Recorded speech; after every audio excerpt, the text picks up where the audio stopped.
Hey GSAs, I'm Stacy, my pronouns are they, them, and earlier in this series, Module 5, we talked about trans people, who we are, and how to respect us. Well, now we're going to talk specifically about non-binary people, who we are, and how to respect us. Let's start off with what it means. Non-binary. Adjective. To not be binary.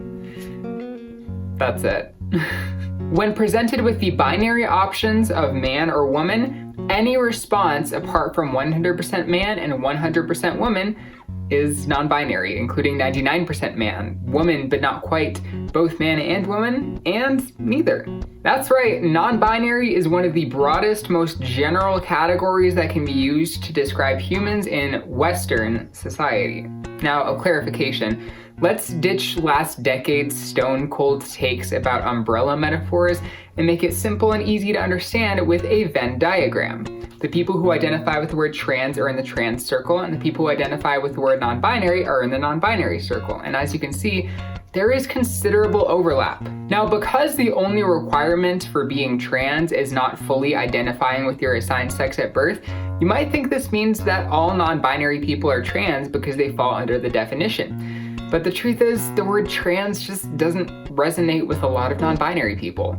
You can throw as many definitions as you want at it, but at the end of the day, it just doesn't work for some people. Some people are just non-binary, including in the sense that they're neither trans nor cis. Every one of them will have a different reason for not identifying with the word trans, but really the most important thing that you all know is that there's variety. So we'll be saying trans and or non-binary, okay?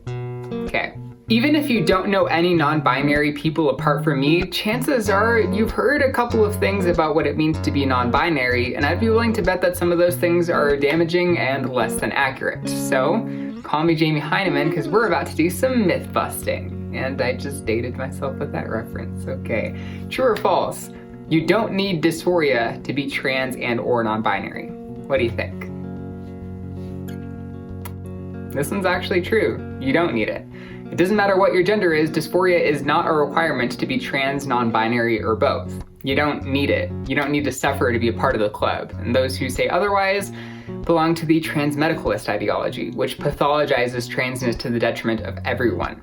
When a medical or psychological test is used to gatekeep transness, it forces everyone to conform to a very cis notion of what it means to be trans. There are still places out there where you can be denied care as a trans feminine person if you don't present in the most stereotypically over-the-top feminine way possible. Transmedicalism just doesn't leave room for anyone outside the two stereotypical gender expression extremes, and that is exactly why we don't endorse it. What about this one, true or false? You can be non-binary and use she, her, or he, him pronouns. This one's also true. Remember, pronouns and gender are two different things. Binary people can use they, them, sie, hier, sie, zim, or any number of non-traditional pronouns if that's what resonates with them. Non-binary people can use she, her, or he, him if that's what resonates with them. And none of these things are at odds with each other. It's a matter of comfort in your identity, and if using he, him is what feels most comfortable to your non-binary self, then that's that. Okay, true or false? Non-binary people have to be androgynous, otherwise they're not non-binary. This one's false. So what's the truth? Expression does not equal gender. There are no expression requirements to be non-binary. Once again, expression and gender are two different things, just like pronouns and gender. True or false? Non-binary is just woman light. This one's false. Non-binary encompasses a wide variety of genders and expressions. Remember, it's one of the broadest, most general categories that you can put a human into in Western society. Just as an aside, I can see why some people believe this, because it seems like some of the most visible non-binary people are also those assigned female at birth. But to conflate assigned sex with gender betrays the fundamental notion of what it means to be trans. So recognize that pattern of thinking when it pops into your mind. I'm assigned male and I'm non-binary, just you need that little extra dose of representation, okay. True or false? You can't tell whether someone is non-binary unless they tell you. That one's true. I am trans and non-binary myself, and even I can't tell if someone's trans or non-binary just by looking at them. you cannot tell based on appearance. And to say that you can plays into the hands of gender essentialism, which is another ideology that I'm not a big fan of. Okay, last one. True or false?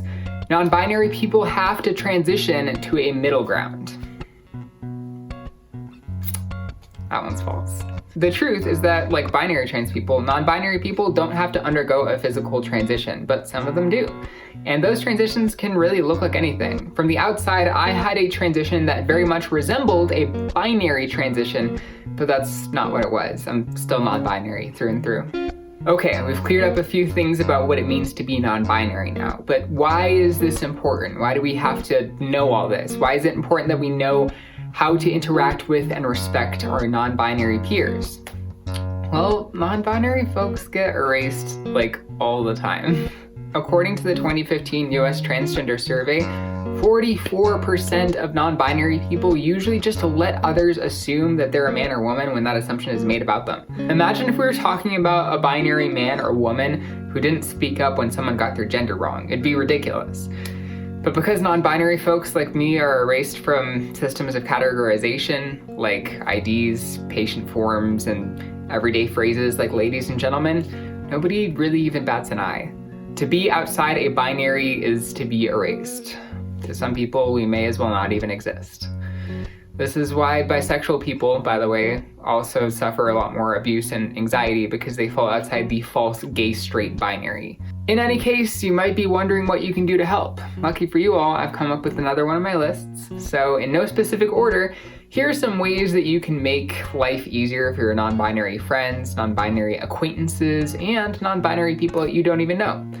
Some of the things from the trans module do apply here, like state your pronouns when you're introducing yourself, and recognize that our past is ours and our transness and or non-binariness is confidential, that sort of stuff.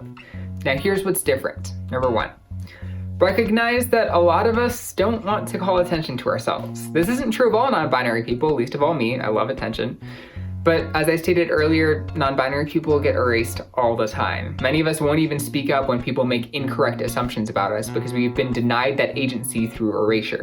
What this boils down to is that it's up to you to step up and correct yourself on your own before anything else. When someone else gets it wrong, that's more of a gray area. Non-binary people experience being in or out of the closet in ways that binary people generally don't. A lot of us have one foot in and one foot out because we realize that there will be people who will be willfully ignorant of and invalidating towards our gender. The best bet is to talk to us, the non-binary person in question, in private, making sure that you're doing what we want you to do.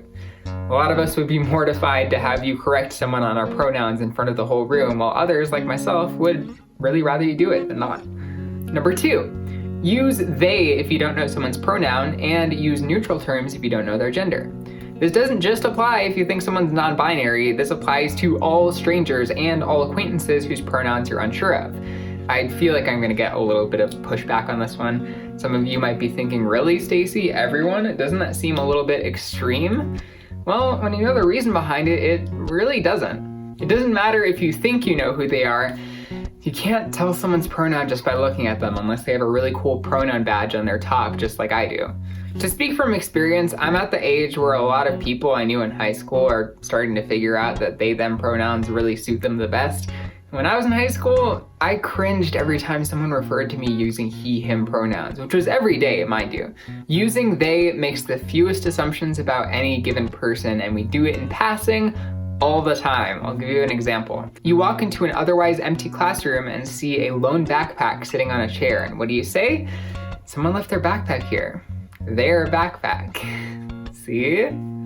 Give it a shot. It takes less time than you think to get adjusted to it, and you'll find that it really makes a difference in the way that you conceive of gender in your mind. The non-binary people who are part of your conversations or who are listening, well, thank you for it. To give one more example, I was downtown at a punk show one day and I was outside getting some air, and one of the attendees walked up and said hi to me, probably didn't even know my name. And when their friend from the inside shouted for them to get back in, they said, "I'll be there in a minute, I'm talking to this really cool person." That made me feel like I was walking on air, and not just because they thought I was cool. Number three, acknowledge our existence with what you can control. This is something I usually tell the middle-aged receptionists when I give presentations at healthcare conferences, but it can really apply to anyone. Maybe you can't control the wording of the form to the doctor's office. Oh, okay, maybe you could if you unionized over it.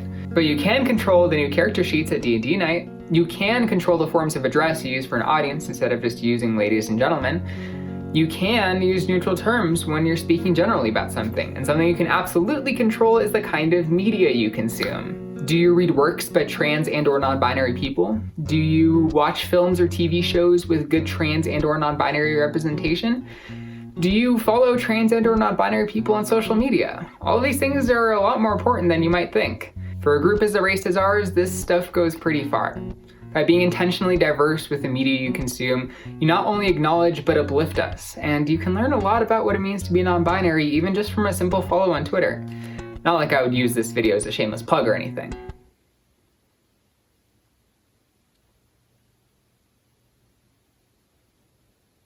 Lastly, number 4, don't ridicule what you don't know. We're the butt of a lot of helicopter jokes and a lot of angry Twitter threads ranting about how they/them lesbians don't exist. Spoiler alert, we do. We're also the subject of a lot of fuss by people who think Z and Zim are made up words. Newsflash, every word is made up, every single one, we made it up. How do you think we got started saying literally any slang word? The only reason why we say the word okay today in 2020 is because someone back in 1839 thought it'd be funny to misspell the word all correct on page 2 of the Boston Morning Post. If enough people use a string of letters or phonemes to mean a certain thing, then it just is a word. Did a lot of the non-traditional pronouns that we use today exist 100 years ago? Probably not, although if you are interested in probably the oldest non-traditional pronoun, look up the history of thon, that's T-H-O-N. But that doesn't mean they're not words, because enough of us use them to mean a certain thing. And that's all you really need. Look, you've probably learned at least one thing from this video about non-binary people today, but if you're binary, there's probably a good chance that there's a lot of things you still don't know, and that's okay. As long as you don't make fun of people for a perceived difference, you'll be able to learn without limits. Not to sound like a cheesy educational video from the 90s or anything. That's it. That's the whole video. Thanks for sticking around. I hope you all have a great rest of your day.